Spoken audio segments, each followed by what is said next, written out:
because the initial agreement was, and I have the paperwork right here, that I have full custody and plans to move Amina to New York.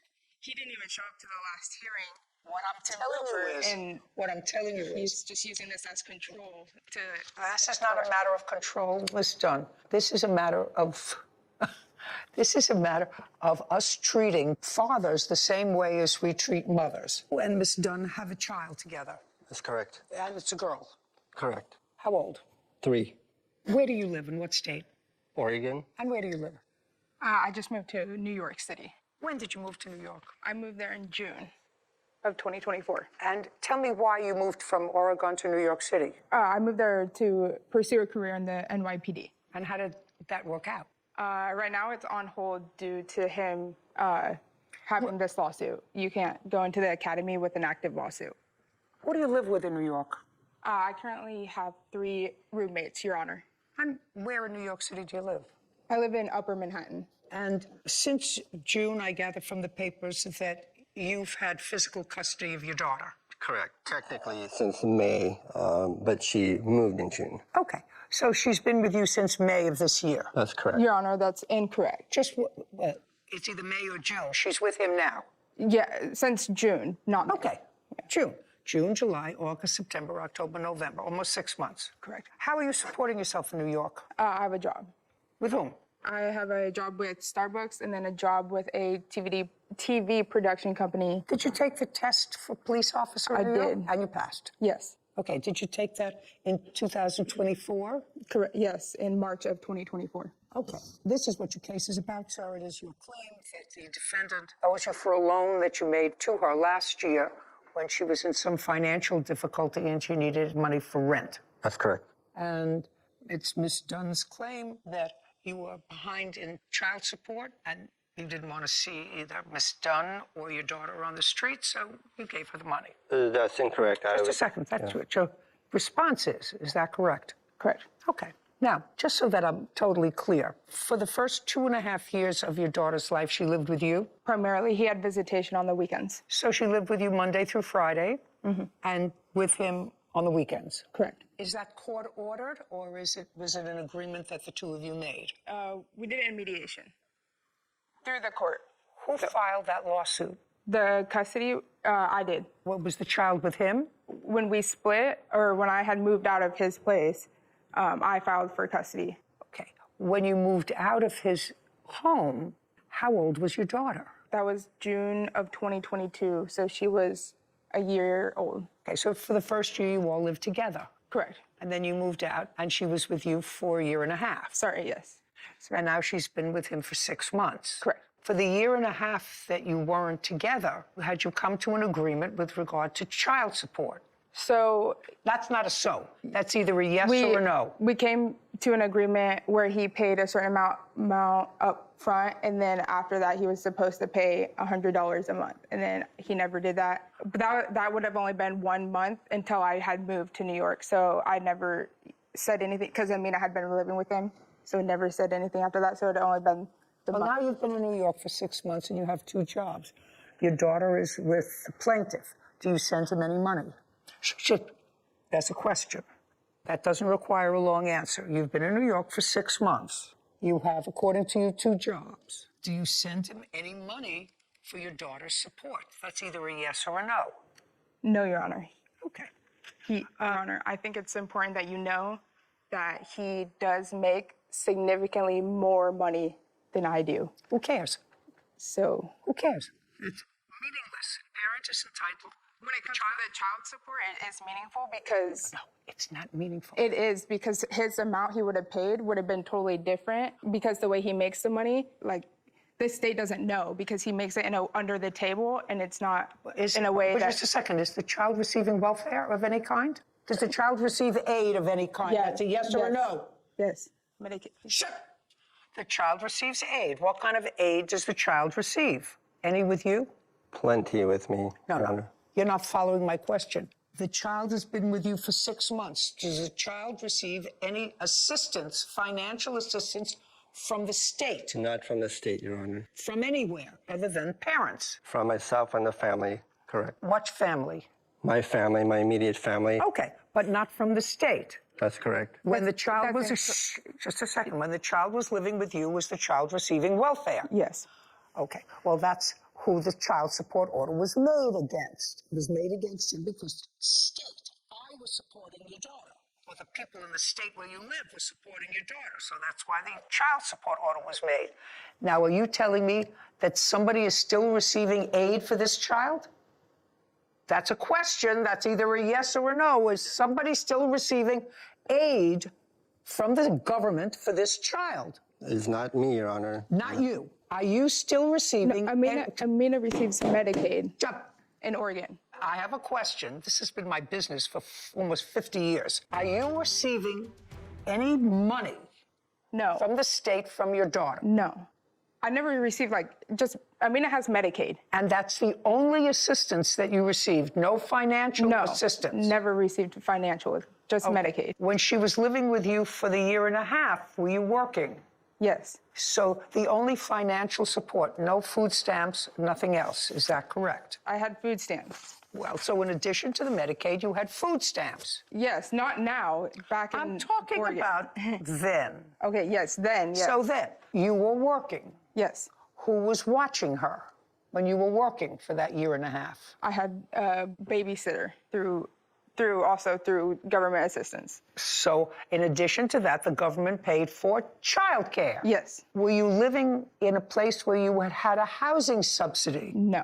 So just food stamps, Medicaid, and childcare? Yes. Okay.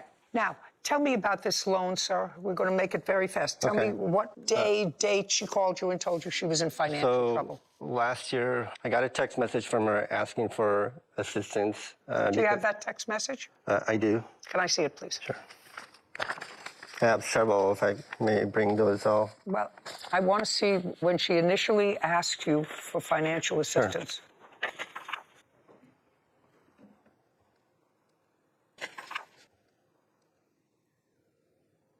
You remember sending this to him? You know how with the child support stuff you advanced me money? Mm-hmm. Would you be able or willing to do that one more time? And you can type up whatever document that I will sign again. I just need help one last time to try to get ahead so I cannot stop asking for help. You remember saying that? And do you remember what he responded to? No. You have the response to her? Your Honor, may I just give you all these since they're all concurrent? Sure.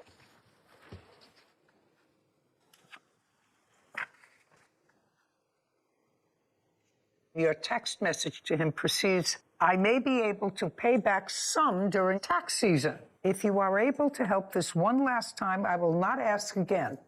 Remember that?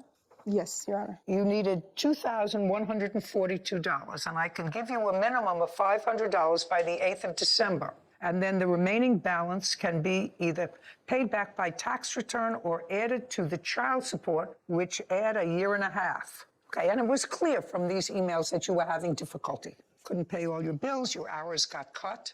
And then you say, please, I need help. If you want me to take Amina more time, or if there's something I can do in return, I'll paint your place on my days off, anything, please. And he does give you the money.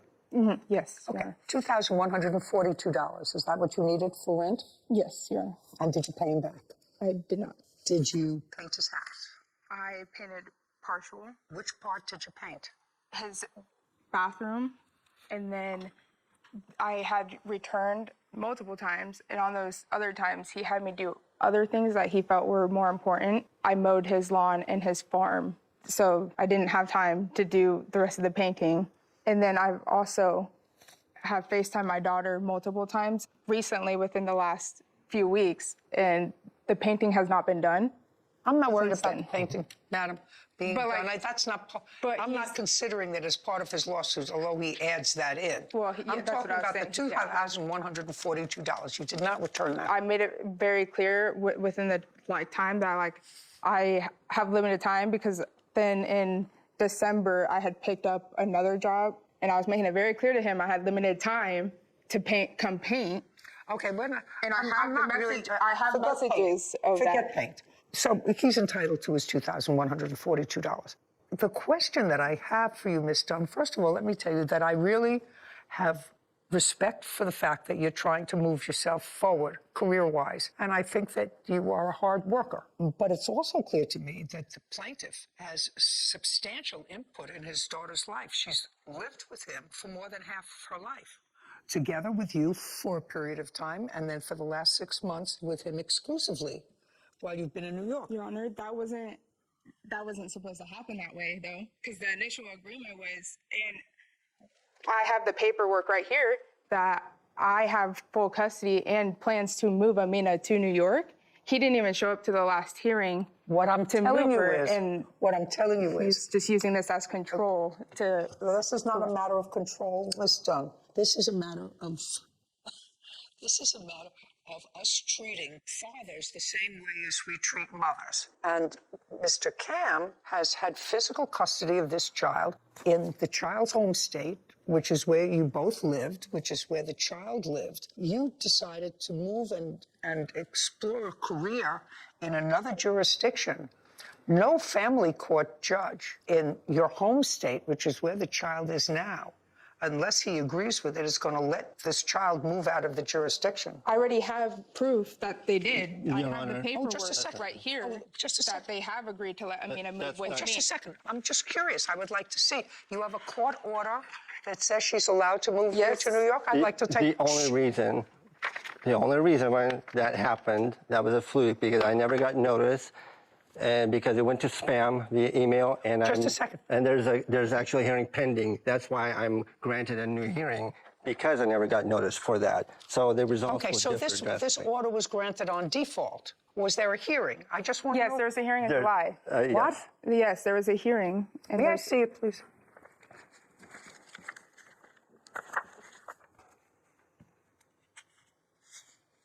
This was in July. Yes, that's correct. But the order is wrong. In July, the child was with him, and this order was made without him being present, because there's no way a court would enter this kind of an order unless there was a default with you having physical custody of the child, because it says petitioner, that's Danielle Dunn, already has custody of the child. I have in Oregon, I have sole custody and parenting time are two different things. Just a second. Madam, you have to understand, I'm a family court judge. I know. I'm a family court judge. I know Right you are. now, he has sole... No, he does not. He has. You have to listen before you say no. Right now, he has sole physical custody, and he has had sole physical custody of this child since June. So when the court issued this order in July, which was on default because he didn't appear, he said he didn't receive notice, you appeared, the court asked you questions and wrote in that you had custody.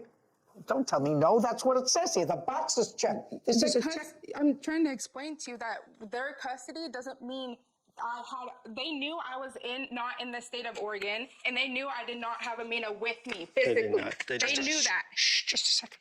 They knew that. Just a second. Don't tell me what they knew. Show me that in this document. I'm just telling you. You can't tell me. They did, because the whole point of that was because he was threatening me, because before I moved, he agreed with me. We were coming up with a plan of how we were going to parent Amina. Coming up with a plan.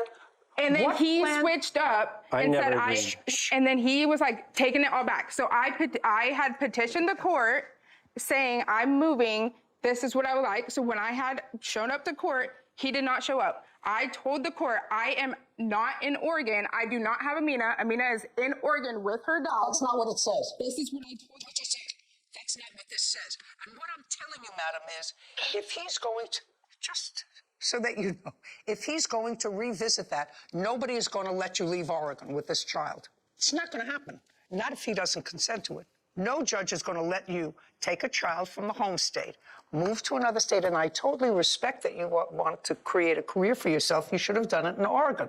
Once you have a child with somebody, unless they agree to let you take the child out of their home state, and unless there's some overriding condition, not because you want a career in another state, but you have a child together. You know, if you're a non-custodial parent and you decide to move out of the jurisdiction and you forfeit your parenting time, that's one thing. But they're not going to let you take this child from the child's home state any place else unless he consents to whatever time.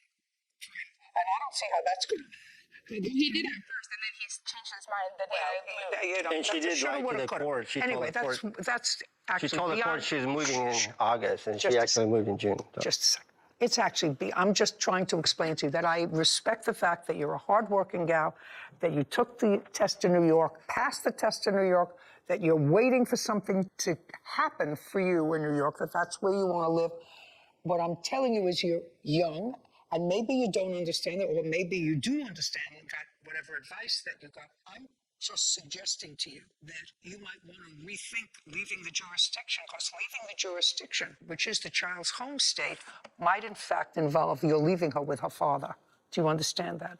Because this default judgment is going to be opened. It would be open for me if I had a litigant who said I didn't receive notification and I actually knew that that parent had physical custody of the child at the time I made the order. I would open up this default judgment. I just want you to know that that's a possibility. Okay, judgment for the plaintiff and the amount requested, the amount of the loan only, sir, not the cost of painting your house. Why is that? Not the cost of painting your house. The loan was $2,100. Oh, she did lie about that. She never painted anything. Just that a was second. previously, but Sir, I'm granting your petition, which was the amount of the loan, not the amount that it cost you to repaint your house. no, as a which you were- condition, though. That was a condition. If I bail her out of that eviction, then she'll paint my house. I want you to understand what I just said to you. You get it? So you're getting back, sir, exactly what you gave to her, which was $2,142. Thank you. It's fair. It's disappointing, but fair. I think even if the judge had ruled 0 in my favor, ultimately, to me, the biggest incentive is the fact that the judge solidified that in the end, it's all about our daughter, and our daughter gets to stay with me. It's very hard to work with him. I just want to move forward, get to a place where we can just co-parent. We're living in a digital age. I think it's really important to keep a good records and just have everything backed up if you're following this prediction. Young woman, and she was a young woman. There's a big age gap between those two people. I was impressed by the fact that she really wants to create a different kind of a life for herself. And that would be wonderful. But I think it's going to take yet another generation for people to understand that once you have a child, you can't decide where you want to move. Yeah. I think people take that for granted, thinking that just because I'm the mother, I can create a life for myself anywhere I want. Right, and you can't. There is also very little doubt in my mind that in July, when she petitioned the court for custody, she was already in New York. And there's no question that if he had been served with that, he would have appeared because he actually had physical custody of his daughter. Yeah. And she's making a request to be able to move and to have full physical custody and legal custody of the child. There's no question he did not have notice. Yeah. But it's interesting. I thought she was a reasonable young woman. Yeah, it's hard because on one hand you want to applaud her for I did. trying to better her herself. life and get herself, instead of working 3 jobs, to have a real career, especially as somewhere as prestigious as the NYPD, so you can appreciate that. But also before that comes your child, and you don't get to make those types of decisions when, unfortunately, now courts are involved in the custody of your child. And if he makes more money than she does, and that child seems, from what we heard, happy where she is. Not that money is the end-all be-all, but just meaning that she's well cared for. If you want to make that decision to move and go to the NYPD and put in your time there and do that, that's your choice, but you're going to be leaving your child behind. Right. And I don't think that that's what she would do. I don't think so either. I think she was misinformed as to her options. But she took the exam, she said, passed it, which means that she's got a certain amount of savvy. Yeah. Well, All right, let's reframe this and give it a distinct edge. This case, it's not just a $2,000 bill. It's a story about who takes ownership of their choices. No fluff. She asked for money. She swore up and down, I'll pay you back. And those texts, crystal clear. That wasn't charity, it was a loan. And yet she waltzes into court and says, I never paid it. That's not a defense, that's just admitting you dropped the ball. Then she tries to deflect, saying, but he earns more. I'm glad the judge cut that off immediately, because in real life, earning power doesn't erase debt. You borrowed, you owe. End of story. But here's where it goes from messy to life-altering. The child. This isn't just a side plot. This is everything. She dreams of New York, a new career, NYPD. That's bold, and honestly, it deserves admiration. But here's the truth bomb. Once you have a child, every single move you make is no longer yours alone. You don't just pack a suitcase and say, I'll handle the kid later. That's not just a career leap, that's a life shift, and it involves both parents. And the judge, she got it exactly right. A child needs a home base, a rhythm, a foundation. And it's been with the father for 6 months now. This isn't a hypothetical. It's a steady reality. Courts, they cling to stability, not wish lists. So when the judge says you might not get to take your child to New York, that's not a scare tactic. It's a reality check. Now, to give her credit, she's hustling. 2 jobs, she's trying. That deserves respect. But no amount of effort erases accountability. In 3 months of silence, that was a death knell. If you owe money, you don't vanish. You show up, you talk, you make a plan. In the end, the judge kept it razor sharp. You borrowed money, you didn't pay it. You owe $2,000. Simple, direct, no frills. In this case, it's a wake-up call bigger than either of them. You can chase ambitions, you can rebuild, but you don't outrun your duty, your debts, or your child. And that line from the judge, that hits different. We treat fathers the same as mothers. And that's the real lesson here. Once she stopped owning her actions, that's when she lost.